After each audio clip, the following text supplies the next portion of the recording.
Vladimir Putin has warned that the US anti-missile defence system in Europe risks the entire region's safety. Rockets within a 500-kilometre range are being positioned in Romania now. Rockets with a 1,000-kilometre range are on the way. But what's even worse? These rockets can easily be replaced at any moment with long-range rockets that can travel 2,400 kilometres and no one will notice, even the Romanians. This is a huge danger to us and we will have to react immediately. Those parts of Romania that didn't know what it's like to be in the crosshairs will have to face our countermeasures that ensure our safety. Well, the Russian president was speaking at a joint press conference with the Greek Prime Minister, Alexis Tsipras, during Putin's visit to Athens. RT correspondent Roman Kolchev has more from the Greek capital.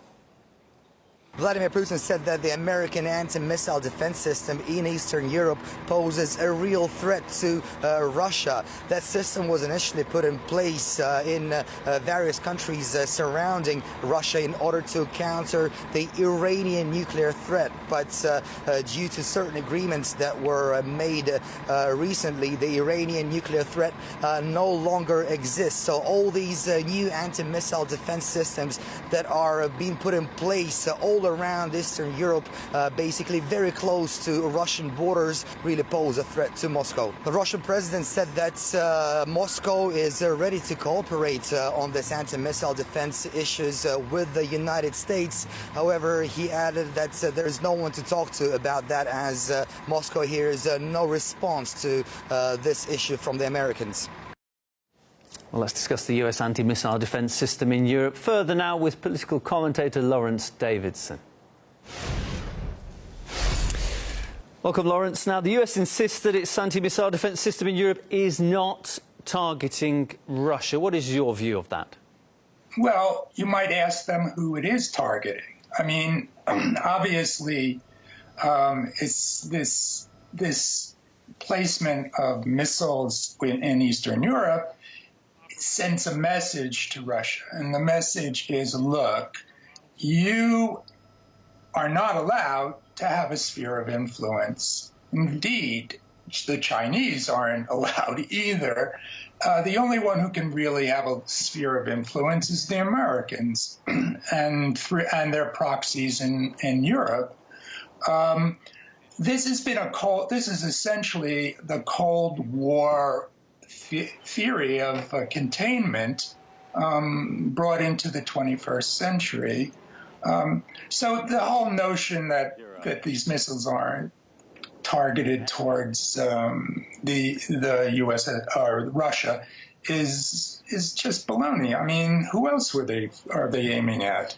The Scandinavians? What?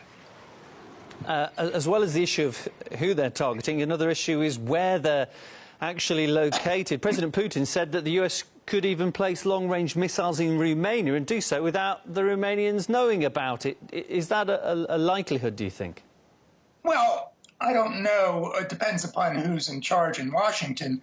But in fact, there's precedent, I mean, for this. I mean, you've got, you have the history of missiles in Turkey. And those missiles were interchangeable in many ways as well. I mean, they were, I believe at the time, they were intermediate range missiles, but there's no reason why you can't upgrade the status of these missiles. I think that the Russian government has every reason to be concerned. And the hypocrisy of all this is to be noted. I mean, what would happen if Russia had given intermediate or long-range missiles to the Venezuelans? I mean, Washington would go, pardon the pun, ballistic. So essentially, we've got an opportunistic, potentially neoconservative war party in Washington, particularly among the Republicans. They're putting pressure on Obama and the Democrats. Probably Hillary Clinton has given her okay to this move, and it's a dangerous one.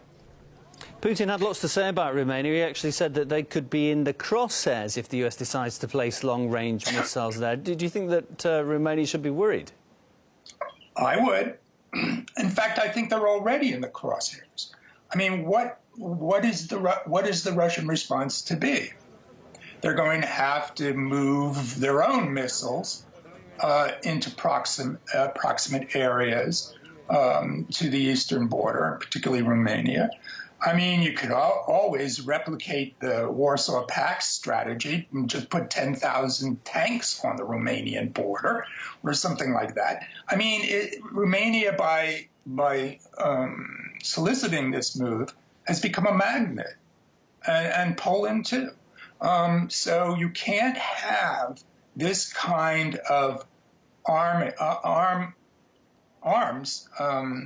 in armory in your country and not be in the crosshairs. It's just the logic of the situation. Many thanks for joining us, Lawrence. Our guest is our political commentator, Lawrence Davidson. Thank you. China now is brandishing its nuclear might against the United States in the Pacific. According to Sputnik News, they are reporting that amid mounting tensions between the United States and China over disputed areas in the South China Sea, Beijing is set to send nuclear submarines to patrol the Pacific Ocean this year for the very first time in history. They write that the news first emerged after a report by The Guardian that Beijing is planning its first nuclear deterrence patrol. They write that the newspaper quoted an unnamed Chinese military official who said that such patrols are the only tool to secure China from U.S. weapons systems. While Chinese authorities haven't confirmed or declined the news, a piece in the state-run People's Daily added evidence to the allegations. The report suggests that nuclear deterrence patrolling is essential to showcase China's nuclear abilities to the Americans. So, my friends, I brought this up over the Memorial Day weekend to some people, and it just seemed like people didn't really understand the significance of it. This is the very first time that the Chinese have ever sent nuclear-armed submarines to patrol the Pacific in history. The first time. So it's not to say that, yes, they're going to start launching nukes, but it shows that there is a serious communication and diplomatic breakdown between the two nations that has never existed before, to the point where the Chinese say, well, we're going to send nuclear subs into the Pacific. Okay? Now, take a look at what's happening in the South China Sea for a moment. You have the Chinese building up these artificial islands. They've already put anti-missile systems, anti-ship systems, anti-missile ship systems on those islands, landing strips. They've put radar installations. Of course, the United States has sent carrier battle groups into the area as well. So there's a lot going on in that region. Because of that, now the Chinese say, well, we've got to show the Americans that we're serious, so we're going to start patrolling the Pacific with nuclear-armed subs. So what are your thoughts on that? Weigh in the comments section below. Subscribe for updates. If you like what we're doing, give us a thumbs up and share this report.